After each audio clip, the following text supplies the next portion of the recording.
1 Samuel capítulo 30, versículo 1.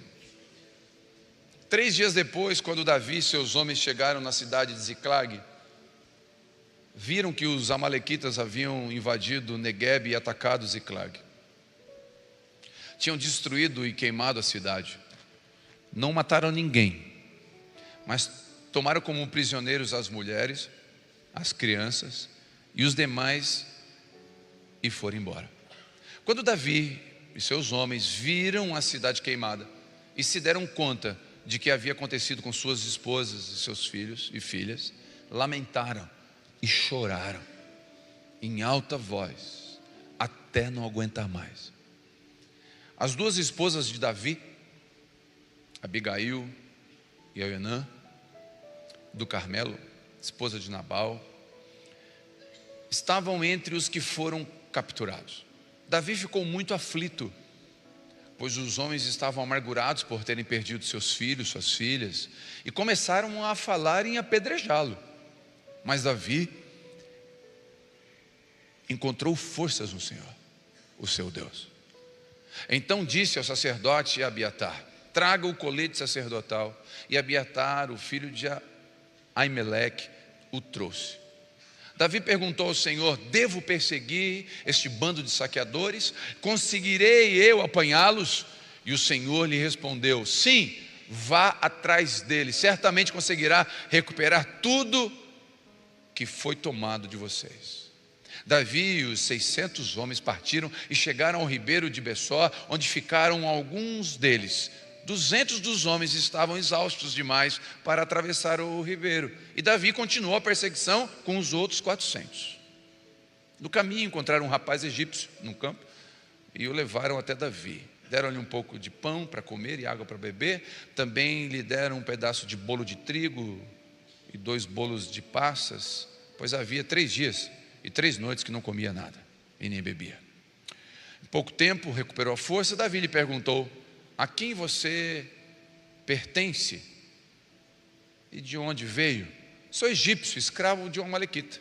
Respondeu ele: meu senhor me abandonou 3 dias atrás porque fiquei doente. Estávamos voltando de um ataque aos queretitas no Neguebe, no território de Judá, na terra de Calebe, e tínhamos queimado Ziclag. Você pode me levar até esse bando de saqueadores? Perguntou Davi. O rapaz disse: se o Senhor jurar por Deus que não me matará, nem me entregará ao meu senhor, eu levarei até eles. O rapaz o levou até os amalequitas. Estavam espalhados pelos campos, comendo, bebendo, festejando, por causa da grande quantidade de bens que haviam tomado da terra dos filisteus e da terra de Judá. Davi e seus homens massacraram os amalequitas, atacando-os durante toda a noite e o dia seguinte, até o amanhecer, até o entardecer. Nenhum deles escapou, exceto 400 rapazes que fugiram montados em camelos. Davi recuperou tudo que os amalequitas haviam tomado e resgatou suas 2 esposas. Não faltava coisa alguma, nem pequena nem grande, nem filho nem filha, nem qualquer outra coisa que havia sido tomado. Davi trouxe tudo de volta. Também recuperou todos os rebanhos, e seus companheiros os levaram à frente dos outros animais. Este despojo pertence a Davi, disseram. Então Davi voltou ao ribeiro de Bessó, onde estavam os 200 homens que ficaram para trás, porque estavam exaustos para acompanhá-los. Saíram ao encontro de Davi e seus companheiros, e ele os cumprimentou com alegria. Contudo, entre os que tinham acompanhado Davi, havia alguns homens perversos, e disseram: como eles não foram conosco, não devem receber nada dos despojos que recuperamos. Devolva apenas esposas e filhos, e manda eles embora. Davi, porém, disse: não, meus irmãos, não sejam egoístas com aquilo que o Senhor nos deu. Ele nos guardou e nos ajudou a derrotar o bando de saqueadores que nos atacou. Quem nos dará ouvidos quando falam deste modo? Dividiremos igualmente entre os que foram e os que não foram, e os que guardaram as bagagens. Amém. Até aqui. Uma leitura um pouco mais longa, mas necessária. Eu creio que a história é fácil de compreender na leitura, amém? Davi chega, e eu quero te explicar o contexto. Davi está fugindo de Saul. Ele está num processo ruim, ele está se se escapando. Saul quer matá-lo. Davi e seus 600 homens estão servindo e lutando no exército inimigo entre os filisteus. Davi, fugindo de Saul, encontrou abrigo no inimigo, encontrou abrigo entre os filisteus, e lá ele foi estabelecido. E o rei quis levar Davi para a guerra, porque Davi era um grande guerreiro, e Davi estava indo para a guerra do lado do time do inimigo, enfrentando agora o exército de Israel.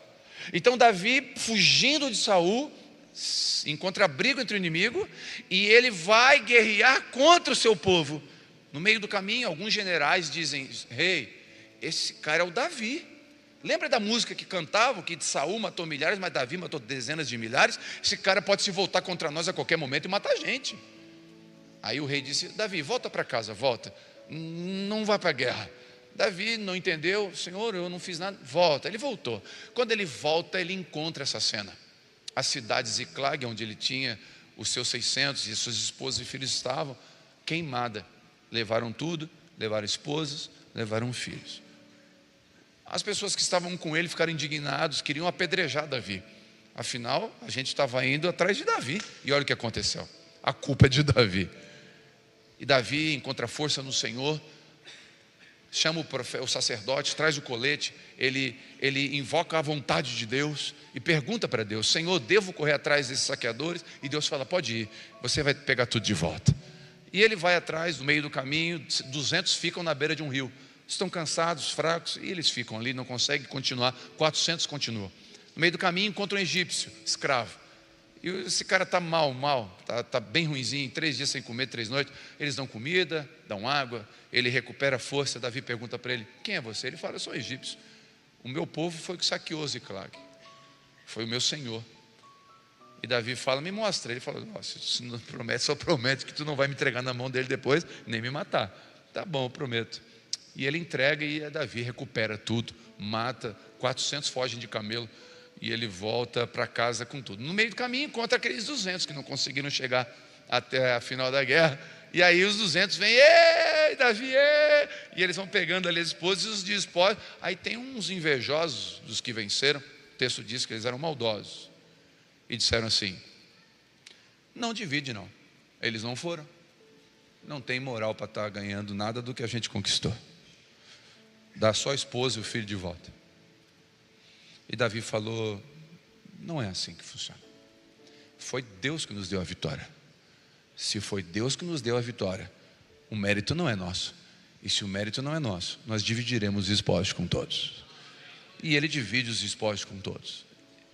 Esse é o texto que a gente leu, e é dentro desse contexto de fuga. Davi está fugindo. Davi está vivendo uma crise familiar, uma crise pessoal. Davi está vivendo um momento difícil da vida dele. Não era um momento fácil. E eu queria, tirar algumas lições desse texto. Tem muita lição, mas eu queria tirar algumas para mim e para você, para a vida. Se você conseguir pegar as lições desse texto para mim e para você, é para a vida. Primeira coisa que eu aprendo: cuidado para não levar pessoas para lutar as suas guerras. Cuidado para não levar pessoas a lutarem guerras que não são delas. Cuidado para não fazer pessoas odiarem quem você odeia. Se você é frustrado com algum pastor, cuidado para não levar os seus filhos a serem frustrados também. Cuidado. Se você teve uma frustração, uma decepção com a paternidade, não significa que você vai trazer sobre os seus filhos a mesma culpa e a mesma dor. Cuidado, porque Davi está levando pessoas com ele. E você é homem, e por natureza o homem é líder. E sendo um líder da sua casa, você corre risco de chegar em casa choramingando as suas dores, fazendo sua esposa e seus filhos sentirem raiva, dor, ódio e sentimentos que não deveriam ter, porque você está levando eles para uma guerra que você tinha que vencer com Deus, e não choramingando em casa. Cuidado, seja sábio para amortecer os impactos da vida e destilar graça na sua casa. Foi o que Jesus fez na cruz. Ele recebeu o impacto do pecado dos homens, e lá na cruz ele olha para quem o pregou e disse: perdoa eles. Ele destilou graça mesmo sendo crucificado. Então isso aqui é só uma placa de advertência, mas agora eu queria entrar em alguns pontos aqui. O primeiro ponto: não lute guerras que não são suas. Ele foi para uma guerra que não era dele. Ele não tinha que estar ali. Ele não tinha que guerrear. Não era o exército dele. Era o inimigo. O que ele estava ali? Indo para uma batalha contra o seu povo. Ele não era para estar ali. Não era o lugar dele.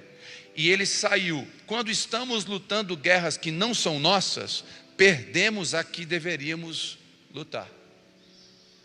Quando estamos lutando guerras que não são nossas, perdemos as nossas. Cuidado para não se distrair com guerras que não são suas. Cuidado para não entrar em combate que Deus não te chamou.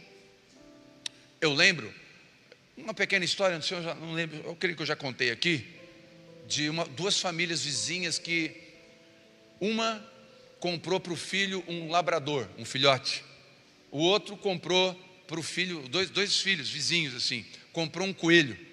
Então uma família tinha um coelho, filhotinho, coelhinho, e o outro tinha um labrador, filhotinho. E o coelhinho e o labrador, pequenininhos, os dois brincavam. O labrador, filhotinho, brincando com o coelhinho. Os dois cresceram, o labrador se tornou um cachorrão, e o coelho cresceu um pouquinho e ficou um coelhinho. Mas continuaram amigos os dois, crescendo, brincando ainda. Certa feita, o labrador aparece em casa com o coelho na boca, sujo de terra, morto.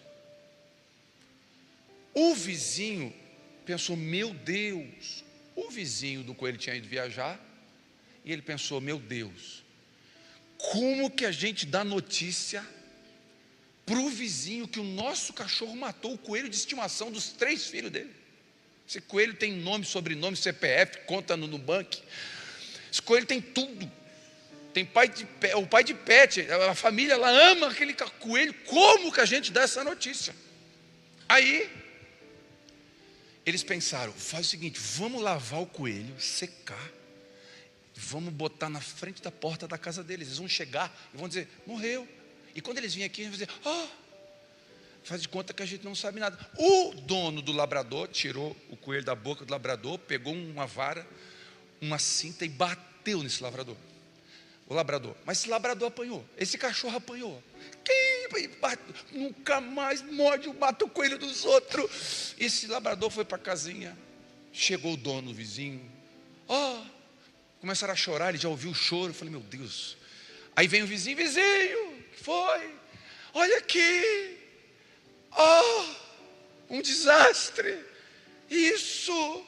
Sexta-feira a gente foi viajar rápido e o nosso coelho morreu. A gente enterrou no quintal e ele apareceu limpinho aqui. Um milagre. O cachorro sentiu falta do coelho, farejou, desenterrou o coelho morto e trouxe.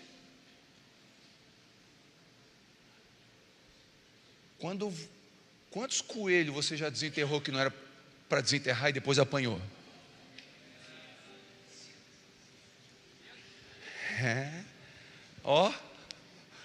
Quem mandou desenterrar o coelho? Tem coisa que já morreu. Por que você está insistindo em ressuscitando? Por que tem guerra que não é tua? Por que você está se metendo?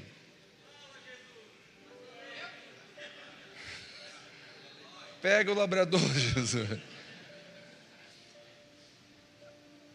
Deixa eu falar uma coisa. Não tente ser o pai que a sua esposa não teve. Você é marido dela. É uma guerra que você nunca vai conseguir completar. Outra coisa, você casou com uma mulher que já tinha um filho, uma filha, é uma enteada, um enteado. Você nunca vai ser o pai. Nunca. O pai biológico você não vai ser nunca. Você até pode ocupar um espaço que talvez vai ser permitido, e cada um dentro da sua história, dependendo da época e da idade da criança, consegue entrar, mas nem todo mundo consegue. É uma guerra que talvez você está tentando lutar, que não é para você. Você talvez tenha que ser a pessoa que pacifica e não quem corrige esse adolescente. Você está entrando numa guerra que não é sua. Você está comprando briga, pegando o cão pela orelha, como diz a Bíblia. Vai ser mordido. Não tente ser o pai do seu pai.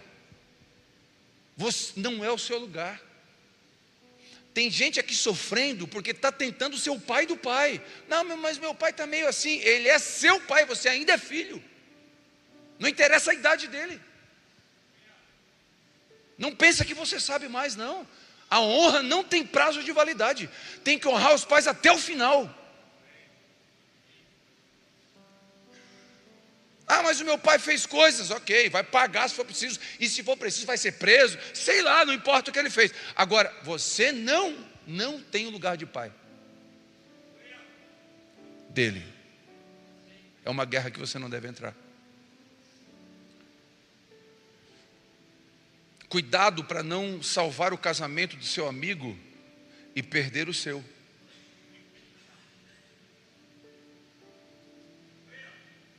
Posso ouvir obrigado pelo irmão que está dando aleluia lá.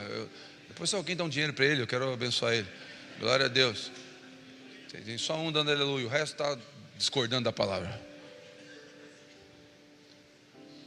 Cuidado para não salvar o seu casamento, o casamento do seu amigo e perder o seu. Você está cuidando, eu sou discipulador, líderes de grupo de convívio, presbíteros aqui. Muito bonito, nós temos chamado para cuidar das ovelhas.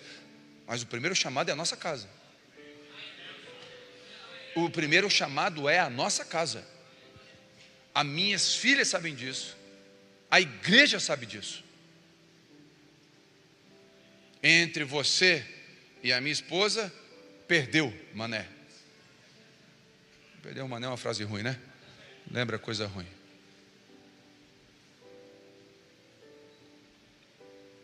Quem está entendendo?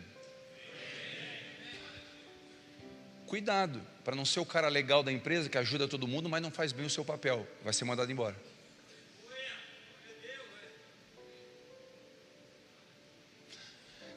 Tem guerra que não é para você entrar. Quem está entendendo até aqui? Cuidado para não vigiar o filho dos outros e não observar a queda dos seus. Olha como aquele menino lá daquele é desobediente, né? Olha como aquele menino, o seu é da Tasmania. Ele entra no grupo de convívio girando. E não é no manto. Não, é tipo aquele da Tasmania lá. Mas você está vendo o filho do outro. Aí você vê um filho de alguém enfrentando identidade de gênero, com crise. Você fala, se fosse meu filho. Cuidado. Cuida do seu. Cuida bem do seu. Não entre em guerra que não é para você, para desguarnecer a sua guerra. Você tem que entrar em guerra que é sua.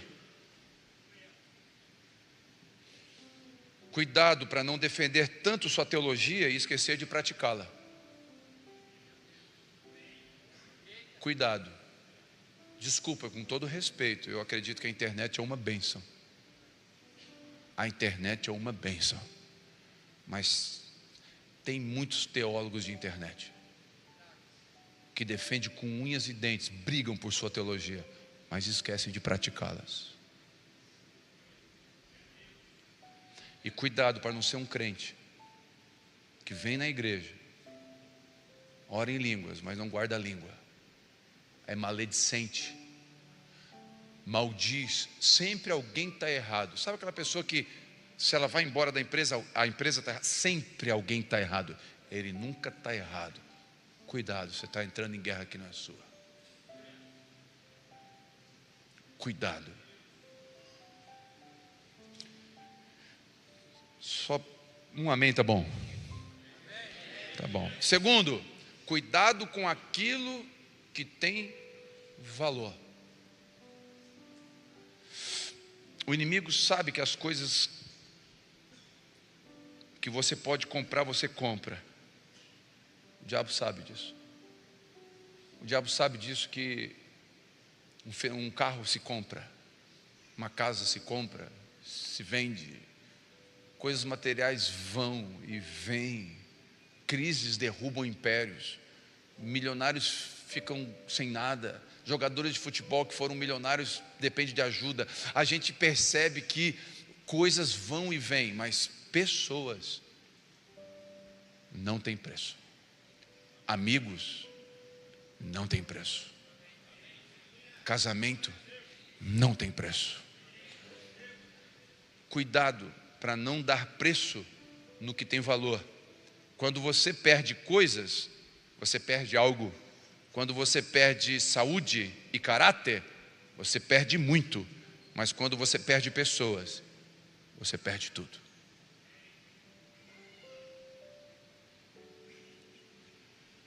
Quanto vale o seu filho? Quanto vale o seu casamento? Se eu fizer um cheque agora aqui, quanto custaria? Qual valor você colocaria no seu casamento? Vou repetir essa pergunta, quero ser incisivo nisso. Quanto vale o seu filho? Eu sei que é uma pergunta retórica, eu sei que a resposta é pronta, mas eu quero que você pense, tenta colocar um valor. Tenta colocar um valor, tenta colocar um preço agora. Tenta colocar 1 milhão, 10 milhões, tenta botar um preço. Tenta. E por que a gente corre atrás de coisas, arriscando perdê-los? Por que a gente sai de casa segunda e volta sexta, o mês todo, não está perto deles, sabendo que a qualquer momento podemos perdê-los, por dinheiro? Ah, pastor, mas eu tenho que sustentar. Faz outra coisa, vai vender picolé, mas fica em casa. E eu não quero nem saber quanto você ganha, não me interessa. Pode ser milhões. Quanto vale o seu filho? Pergunta para os meninos que estão na clínica ali, quanto que os pais pagariam? Tem um irmão aqui conosco, que ele viajava uma semana sim, uma semana não. Terça, quinta, representante. O salário dele é 30 mil reais, 40 mil reais por mês. O dono da empresa chamou ele e falou: eu vou te dar 80 mil por mês. Vou te dar uma Hilux 0. Mas eu preciso que você faça mais área. E você vai sair toda semana, segunda e voltar quinta, voltar sexta. Tentador, e a gente poderia vir aqui no culto e dizer: olha que bênção! É o que a teologia da prosperidade prega, que Deus morreu para dar coisa para a gente.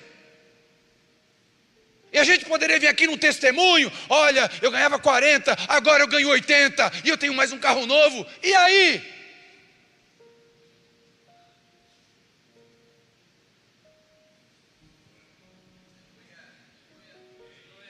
Esse irmão foi sábio, ele falou: não quero, muito obrigado. Vou resumir a história. Saiu dessa empresa, hoje ele ganha 7 vezes mais do que ganhava lá. Porque Deus tem compromisso com aquele que tem compromisso, com aquele que entendeu o seu lugar,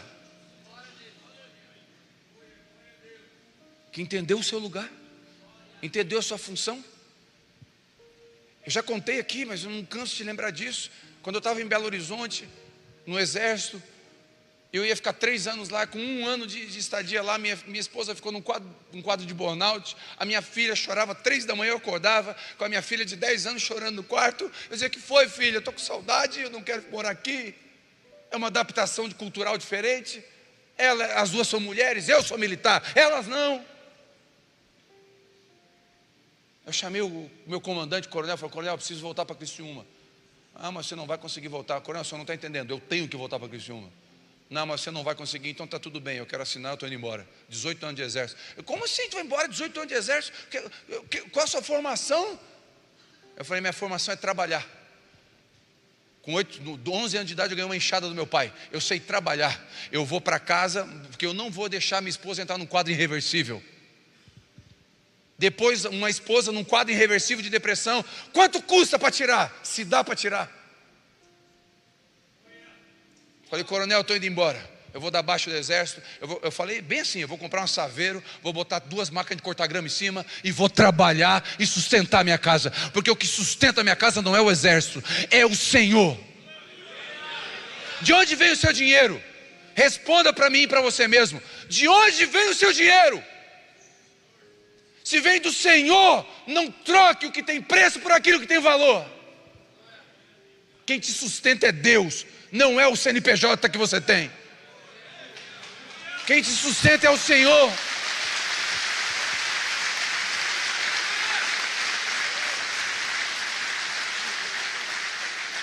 É Ele, foi o que Davi disse, foi o Senhor que nos deu vitória. Não foi a minha habilidade de guerra. Não foi o tempo de espada que eu tenho. Foi o Senhor que nos deu a vitória. Como que a gente não vai dividir os espojos?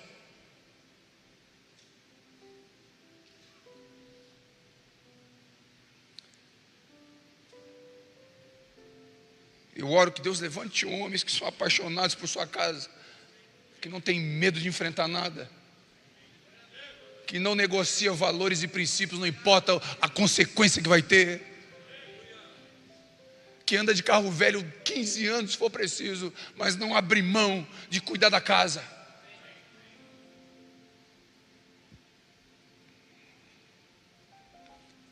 Terceiro, decidir e liderar é assumir risco. Meu irmão, formar família não é para moleque. Formar família é para homem.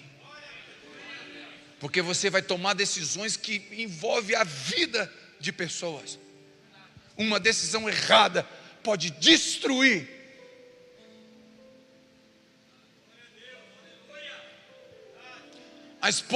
O marido de Noemi toma uma decisão por causa de uma circunstância.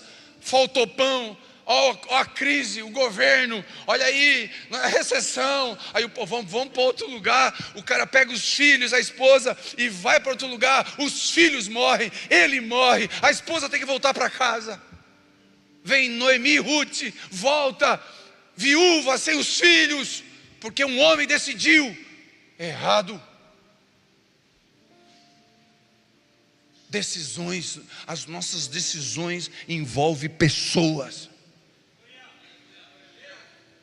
Então não troque de cidade como se troca de roupa. Não muda de emprego como se muda de tênis. Não mexa com a sua família, tira daqui, tira de uma igreja, leve em outra. Se você quer sair daqui, pode sair, não é disso que eu estou falando. Eu estou dizendo, não fica correndo com a sua família como se fosse nômade. Cuidado, é muito sério. É muito sério.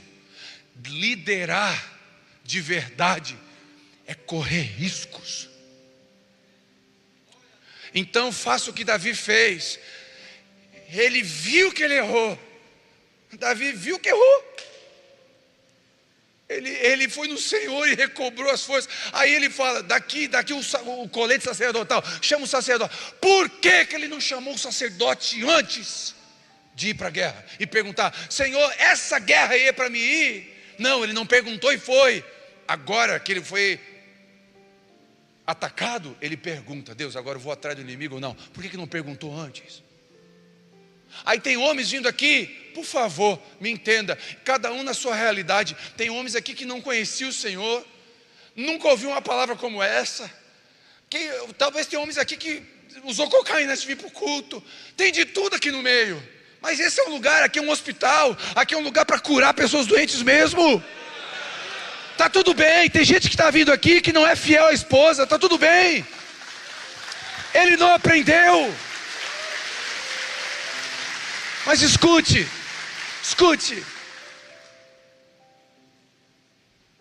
Você está vindo aqui. Tem homens que me procuram e falam assim, pastor, traí minha esposa, eu gastei tudo Vou falar claro e bom tom. Betes, tigrinho, é pecado. Alto e bom som. É pecado. E 40% dos evangélicos estão jogando no Brasil. É uma vergonha. E eu posso trazer testemunho, eu posso trazer 10 pessoas aqui, eu posso trazer. que perderam apartamento, casamento, perderam tudo. Aí o cara vem para mim e fala: pastor, eu traí a minha esposa 10 vezes, eu joguei todo o dinheiro fora, agora faz uma oração para mim, para minha esposa voltar. Eu tenho vontade de tirar uma cinta. Por que não pergunta para o Senhor antes? O que sai fazendo?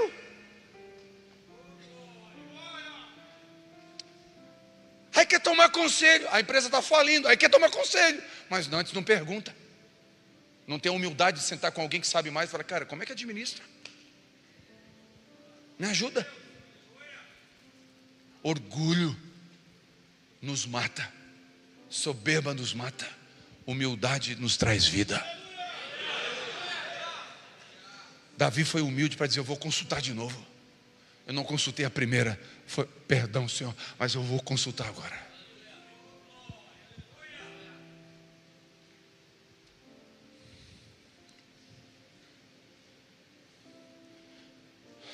Decisões não são fáceis. Eu lembro uma vez que eu morava numa casa do exército aqui em Criciúma, e a casa tem 56 metros quadrados.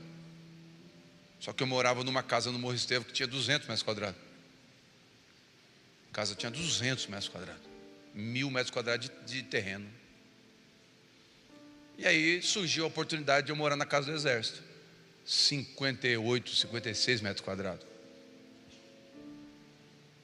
Quando tu tirava o pé do quarto, já estava na sala.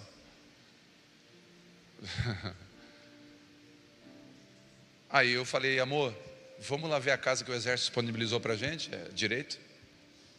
A minha esposa não dirigia na época, então lá morar no Morro Estevão era um transtorno para ela. E ela decidiu ficar em casa, porque a nossa filha tinha nascido, tinha prioridades.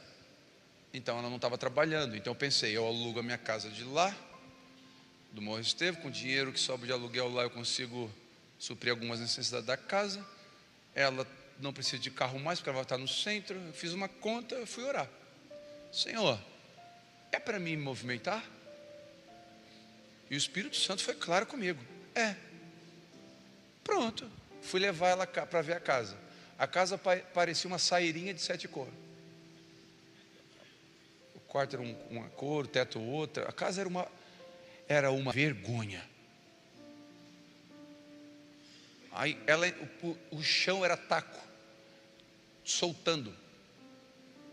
Não tem noção. Matei 2 índios na grama, abandonado, estava lá. Aí a minha esposa olhou aquilo e falou: o quê? Não moro nesse lugar nunca. Ela entrou, deu 2 passos, saiu.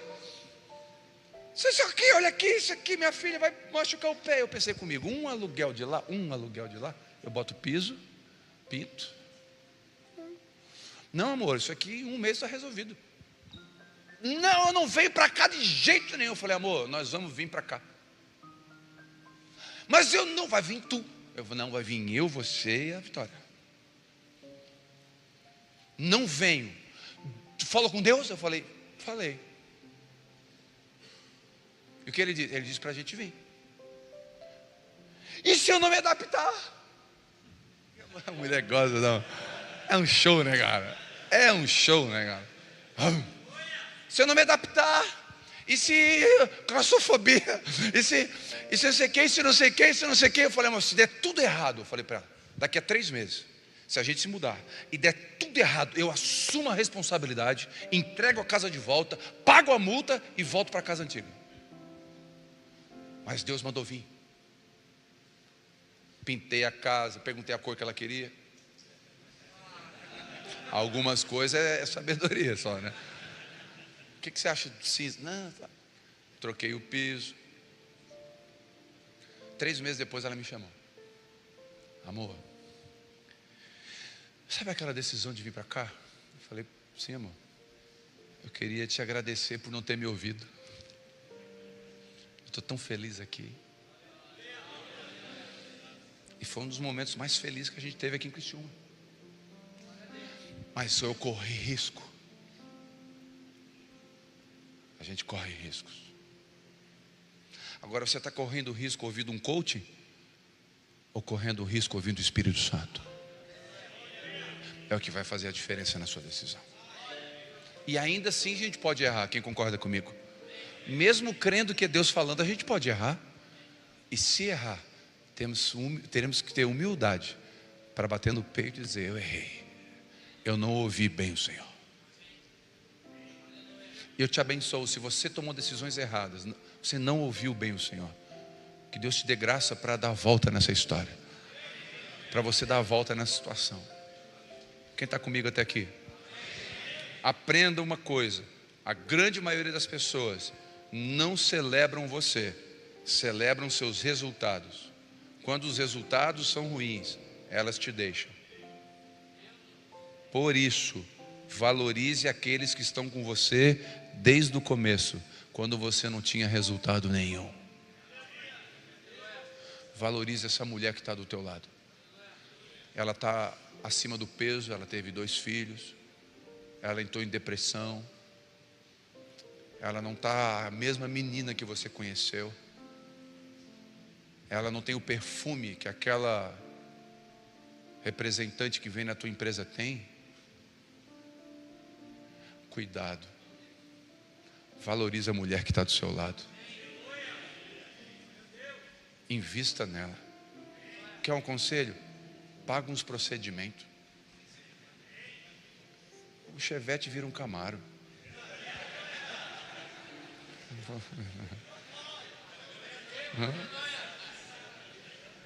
Aleluia. Ah, mas era tão Chevette porque está faltando só uma chapeação, meu querido. Tinha umas molas esportivas, um aro 19. Aleluia. Um polimento já ajuda muito. Patrocínio é dos carros.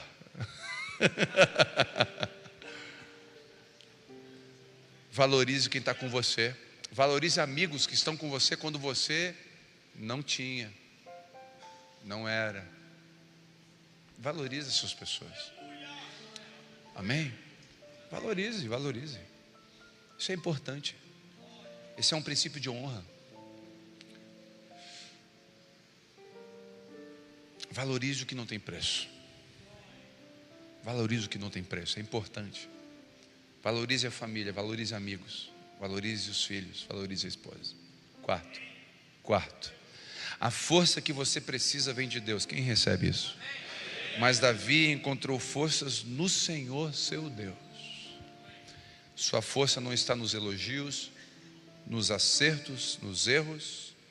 Sua força não está no seu título, nem no seu conhecimento, muito menos no seu CNPJ. Ela está no Senhor, o teu Deus. Não importa se é aqui no Brasil, nos Estados Unidos ou na China. A bênção de Deus não está num país, está em você. Porque não é o lugar que faz você, é você que faz o lugar.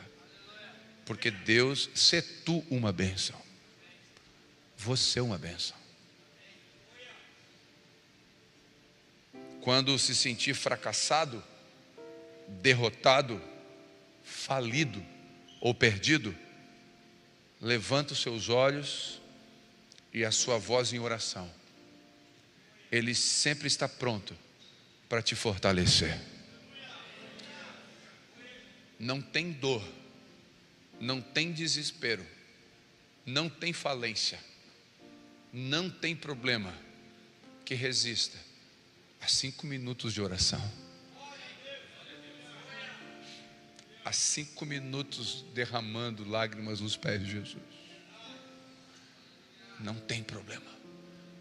A distância entre o consolo, a bênção, o favor e o milagre é do joelho ao chão. Essa é a distância.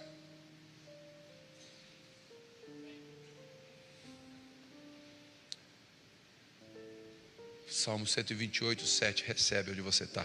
O Senhor é minha força e o meu escudo. Isaías 49, 29, dá força ao cansado, multiplica as forças ao que não tem nenhum vigor.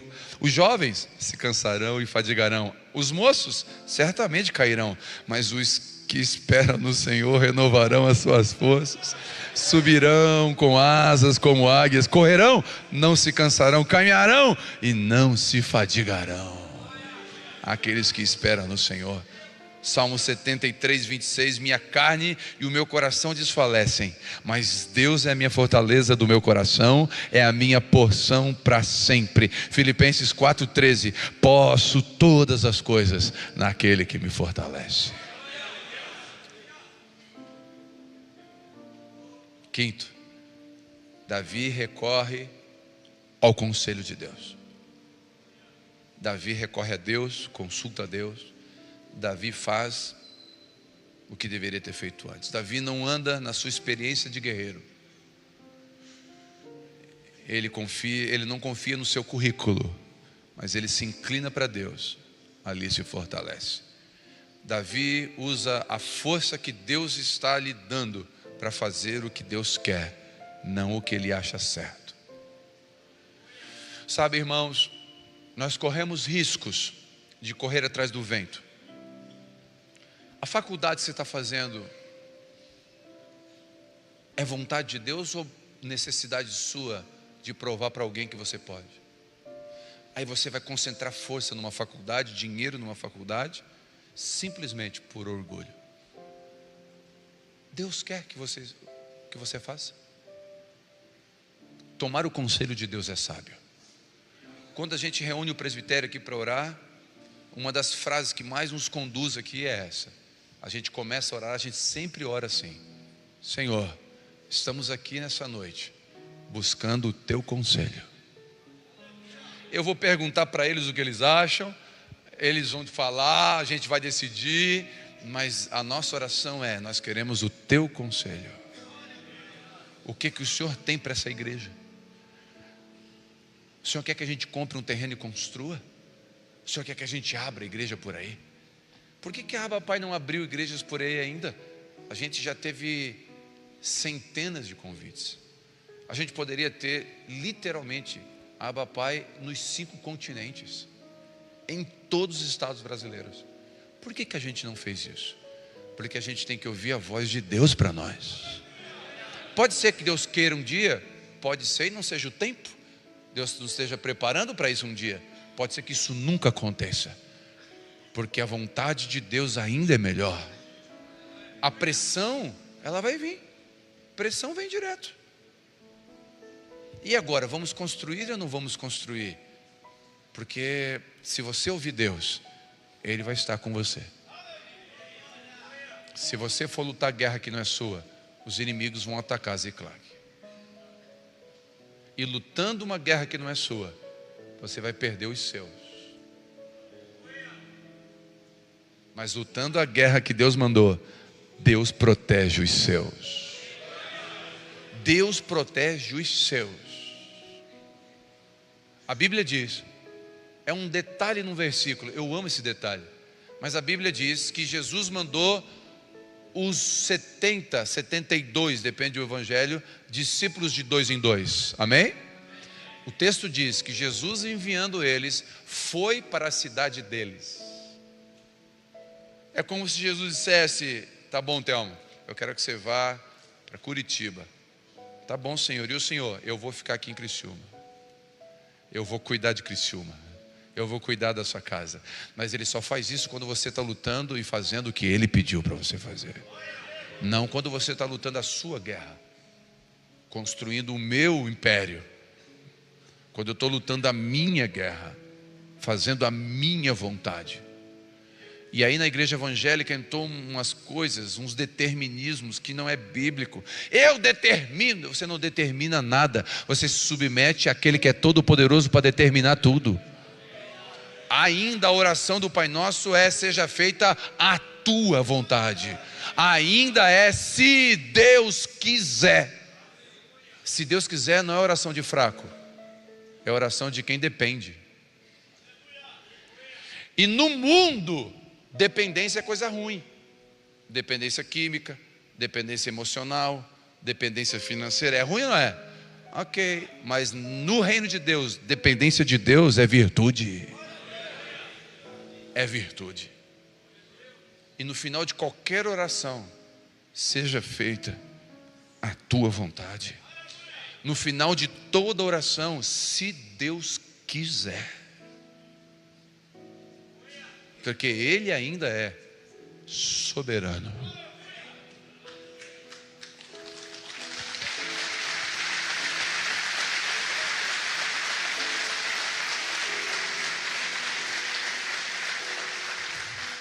Sexto, Deus pode restituir o que foi roubado.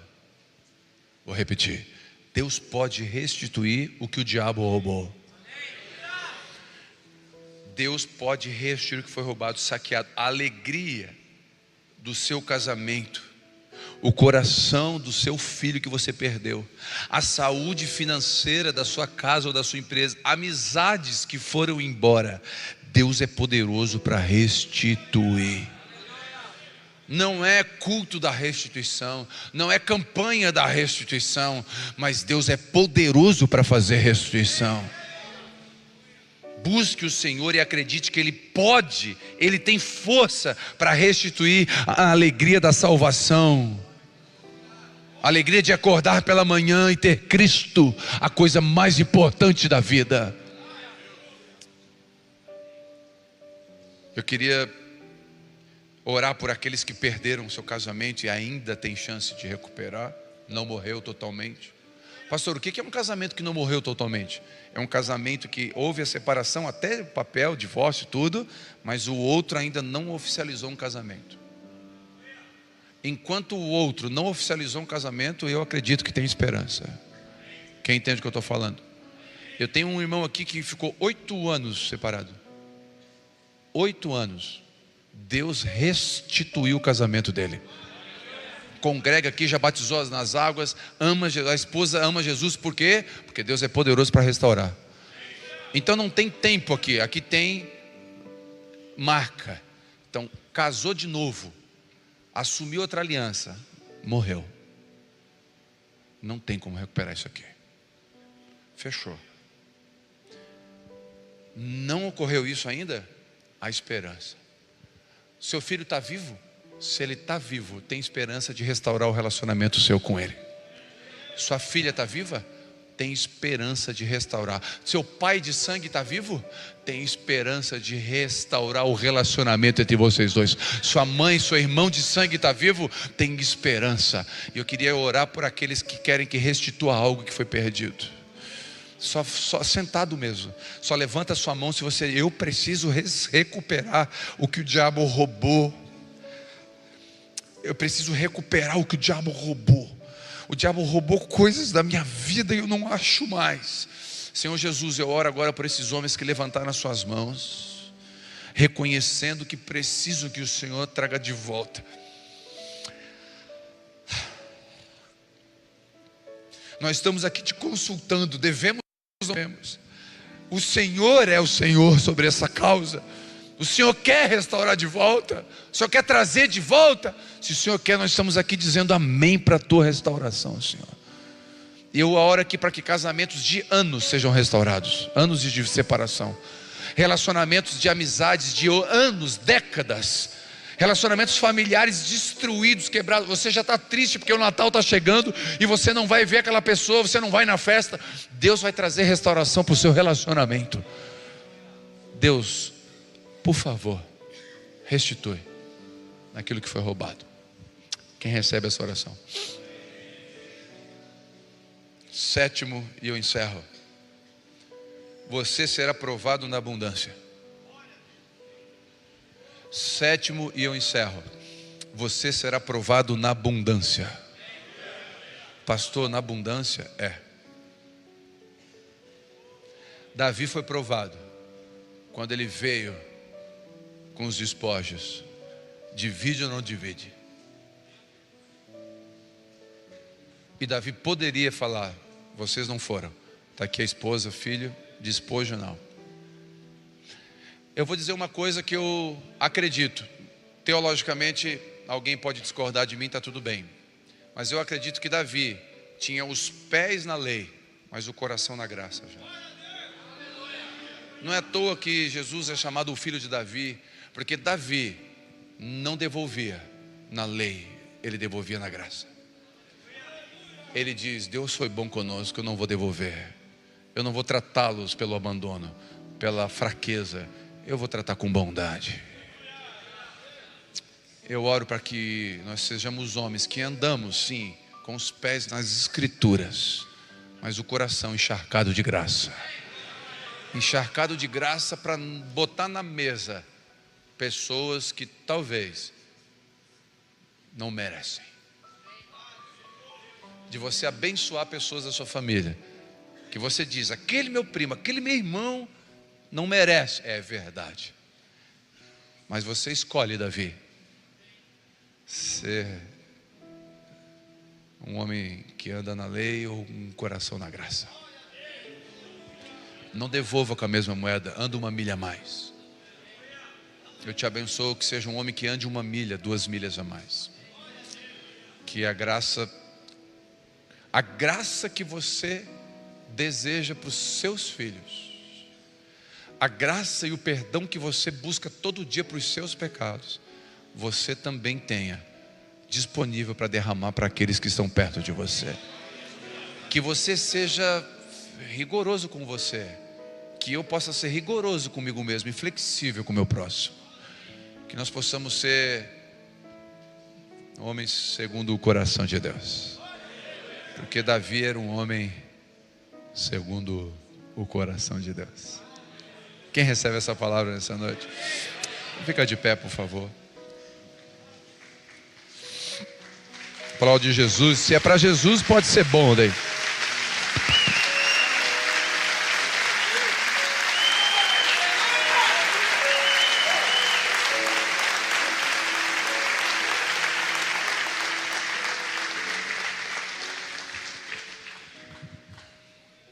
Quando estiver prosperando, não aumente o muro, aumente a mesa.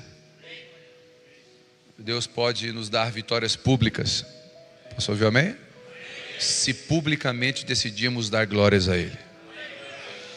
Deus pode fazer de nossas derrotas, falências e vergonhas grandes testemunhos. Deus pode restituir aquilo que o diabo roubou. Que possamos lutar as guerras certas, da forma certa, colocando nossa confiança no lugar certo. Senhor Jesus, nessa noite, nos dá essas características do Davi, Senhor. Essa compreensão, essa sabedoria de escolher guerras que nós devemos lutar e ser homens o bastante para reconhecer quando erramos nas nossas decisões. Homens o bastante para ter coragem de decidir e homens o bastante para reconhecer quando decidiu errado. Que as colheitas das nossas decisões sejam aplacadas pela Tua misericórdia e que o diabo não tenha poder sobre a nossa casa e que a gente não perca nada do que tem valor, em nome de Jesus. Guarda a nossa casa, nos dá um coração parecido com o Teu. Nós te agradecemos por esse ano de 2025 aqui com os homens, nessas quintas-feiras. Muitos homens vieram cansados dos seus trabalhos para cá. Muitos homens talvez vieram brigados, vieram em crise dentro da sua casa, mas eles vieram, entraram no seu carro, com diligência, gastaram combustível, cansados, alguns dormiram aqui no culto, mas eles deram um passo em direção a Ti, Senhor, não ao Telmo. E cada palavra que foi ministrada, não só por mim aqui nas quintas-feiras, eu tenho certeza, foi uma semente no coração de cada homem. E nenhuma delas vai se perder. Nós oramos assim, para que o terreno seja bom. Te agradecemos por esse ano e já consagramos ao Senhor a primeira reunião do ano que vem, todos os tempos que teremos juntos, cada discipulado, cada mesa, cada choro, cada celebração, cada homem que se posiciona corretamente, fazendo assim, salvando e protegendo a sua casa. Nós declaramos como Josué: eu e a minha casa, eu não sei quanto aos outros, eu não sei quanto ao meu próximo, eu não sei quanto a você, mas eu tomei uma decisão: eu e a minha casa serviremos ao Senhor. Eu e a minha casa, os meus filhos serão circuncidados, Os meus filhos serão marcados. Eles não serão órfãos de pais vivos. Eles terão o pai presente. Dinheiro é detalhe. Carro é detalhe. Quarto sob medida é detalhe. Escola particular é detalhe. Se der, recebemos, Senhor. Mas não é a nossa prioridade. A nossa presença é a coisa mais importante na vida dos nossos filhos. Que nós possamos ser homens que ensinam os nossos filhos a ler a Bíblia, a amar a Bíblia, a meditar na Bíblia. Que nós possamos ser homens que jejuam e os nossos filhos percebam que o pai não almoçou aquele dia porque está jejuando pela sua casa, jejuando para ouvir a voz de Deus, para tomar as decisões certas. Que os nossos filhos observem a gente lendo livros e eles vão perguntar: que livro é esse, papai? Eu estou aprendendo a ser um melhor marido, filho, para cuidar da mamãe. Eu estou aprendendo a ser o melhor gestor da empresa para poder cuidar melhor de vocês. Jesus nos dá esse coração, nos dá essa diligência, essa resolução, em nome de Jesus. Que o amor de Deus Pai, a graça do Filho, a comunhão com o Espírito Santo estejam com todos. Dá um abraço em alguém antes de ir embora. Deus abençoe. Aleluia. Você que está online, eu oro para que a bênção do Senhor repouse. Pode ser lá. Você que está online, que a bênção de Deus, homem ou mulher, não importa quem estava aí, que essa palavra possa aquecer o seu coração e você escolher as guerras certas para você entrar. Com a guerra certa, com certeza o apoio, a graça, o favor de Deus vai estar com você. Te abençoo com essa palavra. Obrigado por estar conosco durante esse ano, né? Você que está aí com a gente online, mais de 915 mil pessoas inscritas nesse canal. Glória a Deus pela vida de cada um. Não são números, são vidas, não são comentários, são testemunhos, não são likes, são encontros com Deus. Deus abençoe.